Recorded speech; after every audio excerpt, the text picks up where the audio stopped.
నాటకం చూడాల్సి వస్తే ముందు వరుసలో కూర్చుంటాం. అదే సినిమా చూడాల్సి వస్తే వెనుక వరుసలో కూర్చుంటాం. ముందు వెనుక అన్నవి సాపేక్షం. సబ్బును తయారు చేయాలంటే ఆయిల్ కావాలి. అదే చేతికి అంటిన ఆయిల్ని పోగొట్టుకోవాలంటే సబ్బు కావాలి. చిత్రంగా ఉంది కదూ, జీవితం కూడా ఇంతే. సమస్య వచ్చి పడింది, జీవితం అయిపోయింది అనుకోకూడదు. దానిని ఓ మలుపుగా భావించాలి. ఈ ప్రపంచంలో ఇద్దరు ఆనందిస్తారు. ఒకరు పిచ్చివాళ్లు, మరొకరు చిన్నపిల్లలు. గమ్యాన్ని చేరుకోవాలంటే పిచ్చితనం కావాలి. చేరుకున్న గమ్యాన్ని ఆనందించాలంటే చిన్నపిల్లలైపోవాలి. తాళంతో పాటే తాళం చెవి కూడా తయారు చేయబడుతుంది. ఒకటి లేకుంటే రెండోది తయారు కాబడదు. అలాగే పరిష్కారం లేకుండా సమస్య కూడా రాదు. తోటా కంటే శక్తివంతమైనది మాట. ఒక్క మాటతో సంబంధం తెంచేసుకోవచ్చు. ఒకే మాటతో లేని బంధాన్ని పెంచేసుకోవచ్చు కూడా. మనిషి సమాజంలో సూదిలా బ్రతకాలి కాని కత్తెరలా కాదు.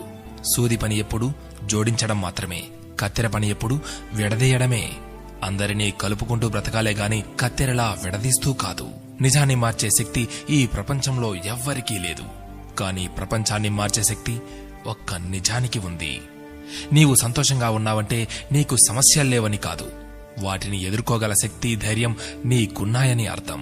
స్నేహితుడిని నీ దుఃఖ సమయంలోనూ, యోధుడిని యుద్ధంలోనూ, భార్యను పేదరికంలోనూ, గొప్ప వ్యక్తిని అతని వినయంలోనూ పరీక్షించాలి. చేసిన తప్పుకు క్షమాపణ అడిగినవాడు ధైర్యవంతుడు. ఎదుటి వారి తప్పును క్షమించగలిగిన వాడు బలవంతుడు.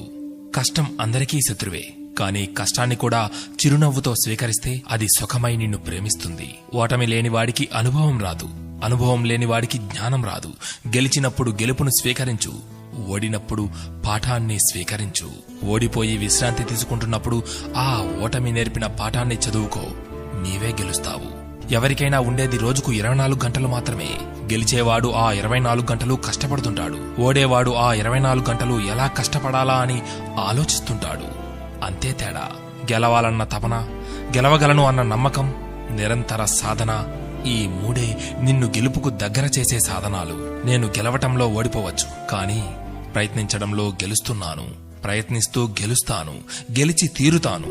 స్వయం కృషితో పైకొచ్చిన వారికి ఆత్మవిశ్వాసం ఉంటుంది గాని అహంకారం ఉండదు. ఏమంటారు?